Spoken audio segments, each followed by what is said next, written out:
네, 프로배구에서 시작된 스포츠계의 학교폭력 파문은 갈수록 커지고 있습니다. 피해자들에게 평생 잊을 수 없는 고통과 상처를 안기는 이런 일들이 왜 끊이지 않는 걸까요? 네, 박진영의 출근길 인터뷰. 오늘은 이수정 경기대 범죄심리학과 교수를 만나 대책은 없는지 짚어봅니다. 경기대에 나가 있는 박진영 기자 나와주시죠. 네, 박진영의 출근길 인터뷰. 오늘은 이수정 교수와 이야기 나눠봅니다. 안녕하십니까? 네, 안녕하십니까? 네, 이 학교 폭력이 어제 오늘 일은 아닌데 최근에 이제 스포츠계 학교 폭력 얘기도 굉장히 커졌습니다. 네. 원인이 어디에 있었을까요?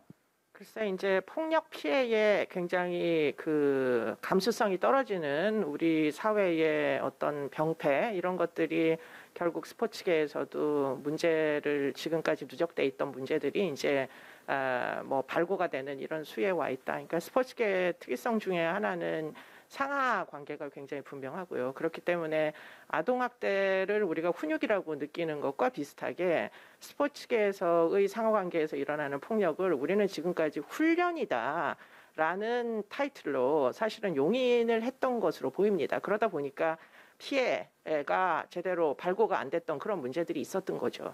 네. 또 이제 이 피해자들 입장에서는 성인이 된 이후에도 그 피해 느낌을 잊을 수 없다라고 얘기할 정도인데 피해 당시에 그 부분을 직접적으로 어떻게 보면 해결하지 못했던 이유는 어디에 있었을까요? 일단 피해자들이 쉽게 발굴을 하려고 하면 그럼 사실은 시스템이 존재해야 되거든요. 그런데 사실은 아이들끼리의 경쟁이다라고만 생각을 하는 뭐 지도자나 또는 보호자들에 의해서 결국 극단적인 경쟁으로 내몰리다 보니까 사실 이기는 거 말고는 중요한 이슈가 없다. 그러다 보니까 피해라고 인식도 못했고 그 피해를 발굴하는 절차도 제대로 되지 않았고 그런 이제 제도의 미비점 때문에 피해를 오히려 호소를 하면 문제 취급을 하면서 사실은 우리 집단의 어떤 수치다 이렇게 이제 생각을 하는 그런 문제 때문에 덮여서 발고가 안 됐던 것 같습니다. 더군다나 이제 발고를 한 피해자에게 보복 폭행 같은 게 있어가지고 피해자의 안전이 도모 안 되다 보니까 사실은 피해를 발고해 봤자 얻는 이득이 없다, 실효가 없다 이런 이제 문제들이 누적돼 있었던 거죠. 네. 이 피해자, 특히 같은 가해자가 학생인 경우에는 거기에 대한 대책이 좀 미비하다. 아까 대책 얘기를 하셨는데 이 대책 어떻게 하면 좀 좋을까요? 일단은 피해 가해가 분명하게 가려져야 되고요. 그리고는 폭력의 가해 행위를 한 사람들에게는 분명하게 징계가 이루어져야 되는데 그런 부분이 모호하게 이제 그 집행이 됐던 게 문제이고요. 동료, 특히 이제 뭐 동급생들끼리 이런 피해가 일어나면 제일 중요한 거는 사실은 피해자를 안전하다는 인식이 들도록 보호를 해줘야 되고 온 조직이 다 피해자 편에 서야 된다는 겁니다. 그렇기 때문에 가해자에게는 분명한 징계가 내려져야만 그래야 결국에는 그 징계 절차를 통해 가지고 사실은 시비가 가려지게 돼 있거든요. 그런데 그런 절차 하나도 없이 그냥 사건 자체를 문제시하면서 쉬쉬하게 되면 그러면 사실 피해자도 아무리 이제 그 가해자가 동급생이라도 이게 내가 안전하게 보호받기가 어렵구나 이런 인식이 생기면서 또 가해자는 가해자들대로 누구도 뭐 심지어 어른들도 이걸 문제 삼지 않는구나 이런 인식이 생기면서 사실은 점점 더 이제 가해 행위가 상습화가 되는 거죠. 그렇기 때문에 이번 참에 이 시비를 가리는 노력 이런 것들은 굉장히 필요해 보입니다. 네.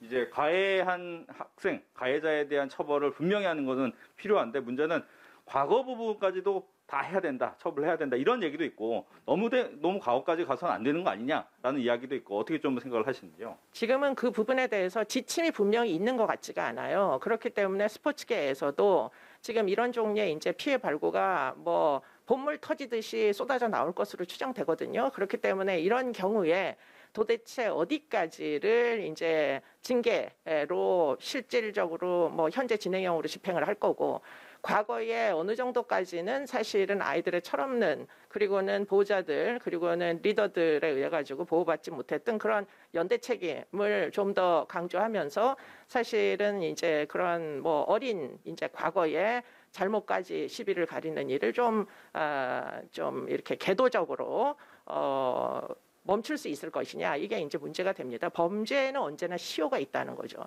그런데 지금 이제 피해 발굴을 보면 과거에 20년 전에 일어났던 것들까지 다 호소를 하다 보니까 이렇게 되면 사실은 그야말로 시비를 가리는 것조차 어려워지고 정말 징계를 받아야 되는 사람들에게 징계를 집행하지 못하는 결과를 또 초래할 수도 있어요.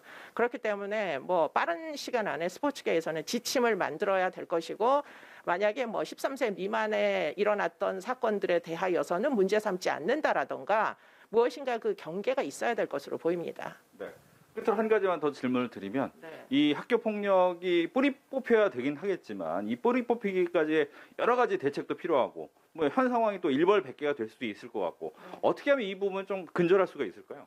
글쎄, 지금까지와는 지금 어떤 사회적 분위기가 굉장히 달라진 것 같다라는 인식을 많이 갖게 됩니다. 그렇기 때문에 이번 이런 이제 몇몇 유명인들에 대한 사건들을 토대로 해서 결국에는 이 아동 청소년에게도 굉장히 어떤 계도적 의미가 있을 것 같아요. 스포츠계에서 폭력이 용인되지 않는다. 만약에 이런 것들을 묻어뒀다가는 나중에 뭐 국가대표까지 뭐 위치를 잃어버릴 수도 있다. 그래서 결국에는 나중에 가서 그와 같이 큰 손실을 당하지 않으려면 사실은 어릴 때부터 폭력을 근절을 해야 된다라는 인식이 사회 전반에 걸쳐서 특히 이제 스포츠계에서는 어린 학생들에게도 제대로 전달이 될 수 있도록 하는 것만이 차후에 일어날 뭐 폭력의 문제들을 예방할 수 있을 것이라고 봅니다. 그렇기 때문에 계도적인 차원에서라도 일벌백계하는 것이 현재로선 필요하다, 이런 생각입니다. 네, 오늘 말씀 잘 들었습니다. 네, 고맙습니다. 지금까지 박진영의 출근길 인터뷰였습니다.